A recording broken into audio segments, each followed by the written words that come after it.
যোৱা দুদিনৰ আগতে বাংলাদেশত এজন হিন্দু যুৱকক জীৱন্তে জ্বলাই দিয়াৰ যিটো ঘটনা, এই ঘটনাটোৰ পৰা আমি বহুত কথা ভাবিবলৈ বাধ্য হৈছো। আৰু ইয়াৰ লগতে আমি এইকেইদিন দেখা পাইছো যে বাংলাদেশত সঘনাই ভাৰত বিৰোধী শ্লোগান দিয়া আৰম্ভ কৰিছে।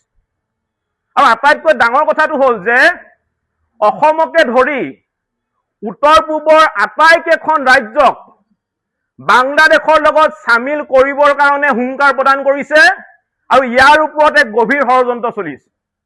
ই সমগ্ৰ অসমীয়া জাতিটোৰ কাৰণে এক ভৱিষ্যতৰ ভয়াৱহ ইংগিত বহন কৰিছে। এটা কথাটো হ'ল, যদি ভাৰতে বাংলাদেশক সহায় নকৰিলেহেঁতেন তেতিয়াহ'লে বাংলাদেশ জন্মই নহলহেঁতেন। আজি বাংলাদেশত থকা নপুংসকবোৰে অসমক দম দিবলৈ আৰম্ভ কৰিছে, খাই পাত ফলা জাত। যদি ভাৰতে উভতি ধৰিবলৈ হয়, যদি অসমে উভতি ধৰিবলৈ হয়, তহঁতি চকুৰে সৰিয়হ ফুল দেখিবি। গতিকে অসমৰ লগত ভাৰতৰ লগত এই ধৰণৰ তেওঁলোক কৰ্মকাণ্ড কৰা বন্ধ কৰ। আৰু ইয়াৰ লগতে আমি জাতীয় সংগ্ৰামী সেনা অসমে সমগ্ৰ অসমবাসী ৰাইজলৈ আমি এটা আহ্বান জনাইছো।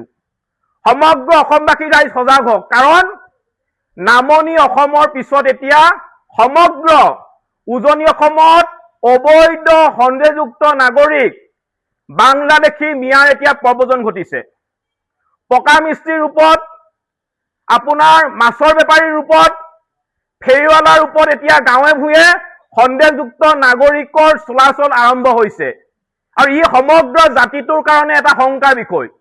আমি অসমখনক বাংলাদেশ পাকিস্তান হ'বলৈ আমি এৰি দিব নোৱাৰো।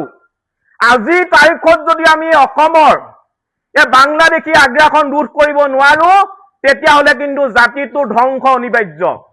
আৰু এই বাংলাদেশী মিয়াবোৰ হৈছে অসম আৰু অসমীয়া জাতিটোৰ কাৰণে শ্ল' পয়জন। আৰু এই বাংলাদেশী মিয়াবোৰে অসমতে থাকি অসমীয়া মানুহক কাটি নদীত উটুৱাই দিম বুলি ক'ব পৰা হ'ল। আৰু এতিয়া চাই থকা সময় নহয়।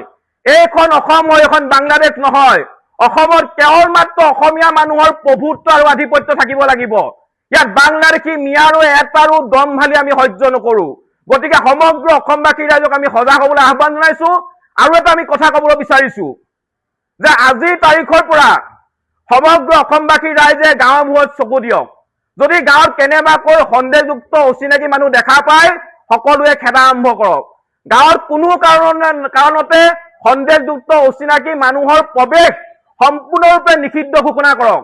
আৰু অসমবাসী ৰাইজে ঘৰে প্ৰতি গাই প্ৰতি একোখনকৈ হেংদাং ৰখাৰ ব্যৱস্থা কৰক।